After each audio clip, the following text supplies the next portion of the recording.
like a Hellcat.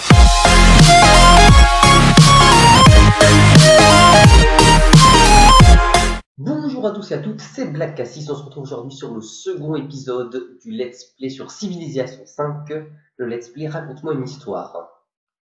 Alors je tiens à m'excuser tout d'abord pour le retard de presque un mois sur cette vidéo qui était la première de ma chaîne.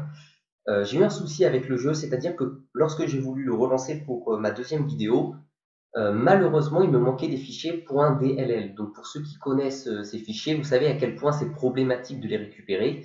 Surtout que quand on en récupère un, d'autres à nouveau disparaissent. Donc j'ai dû reprendre le jeu avec à nouveau tous les DLC. Donc ça m'a pris un peu de temps.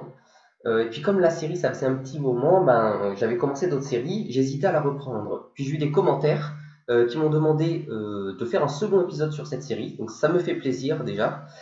Et donc voilà, je vous sors aujourd'hui le second épisode. Donc évidemment, j'espère que celui d'après ne sera pas normalement d'ici un mois. Hein. Je devrais en sortir un à peu près par semaine. J'en profite aussi pour vous remercier pour les 200 vues sur cette première vidéo et aussi pour les 100 abonnés. Ça me fait très plaisir. Je ne pensais jamais atteindre en un mois les 100 abonnés. Donc je tiens à vous remercier tous du soutien que vous m'apportez. Allez, on va commencer tout de suite avec le second épisode que vous attendiez depuis un petit moment maintenant.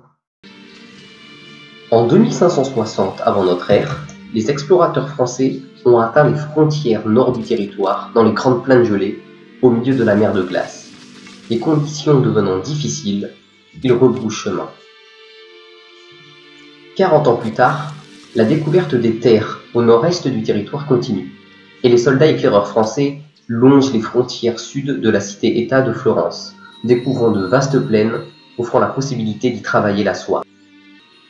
En moins de 1480, Paris continue d'attirer les foules et s'agrandit, tandis que l'exploration des territoires permet de découvrir des terres propices à l'exploitation de la fourrure, notamment de la grande quantité de renards sur ce territoire.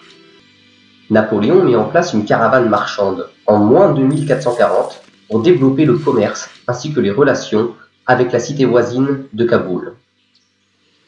On remarque aussi à cette époque que les frontières entre les cités-États de Hanoï et de Kaboul se sont rejointes, et la France se trouve de plus en plus enclavée le long de la côte.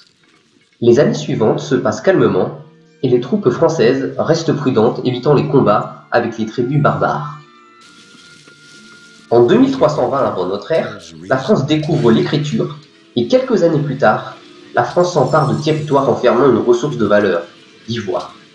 La même année, la France peut se permettre d'enrôler une garnison d'archers grâce à sa trésorerie importante. Et c'est quelques années plus tard que les explorateurs atteignent le littoral est du continent, composé d'une chaîne de montagnes, dans un océan, et assez difficile d'accès. C'est en moins de 1200 que les soldats français découvrent un camp fortifié de barbares au nord de la cité-État de Hanoï.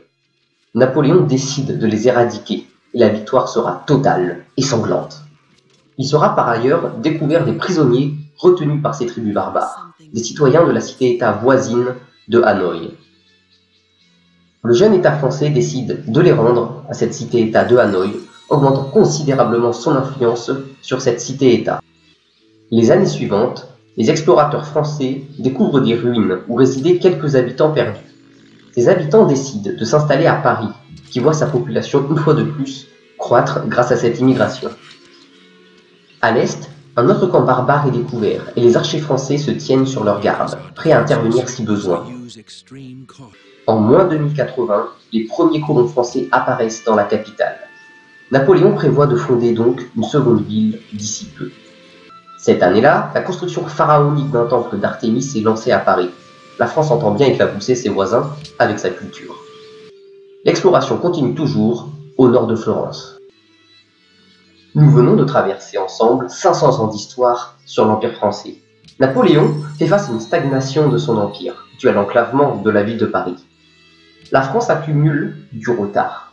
Néanmoins, la capitale s'agrandit et s'arme face aux tribus barbares. La France a pu considérablement accroître son influence sur la cité-État de Hanoï. Sur le plan stratégique, il va bientôt être nécessaire de faire de la place sur ce continent, et l'emplacement de la cité-État de Kaboul intéresse Napoléon pour un emplacement d'une ville secondaire. Comment la France va pouvoir s'agrandir dans les années à venir? Des guerres de territoire ont-elles éclaté? Nous verrons tout ceci dans le prochain épisode.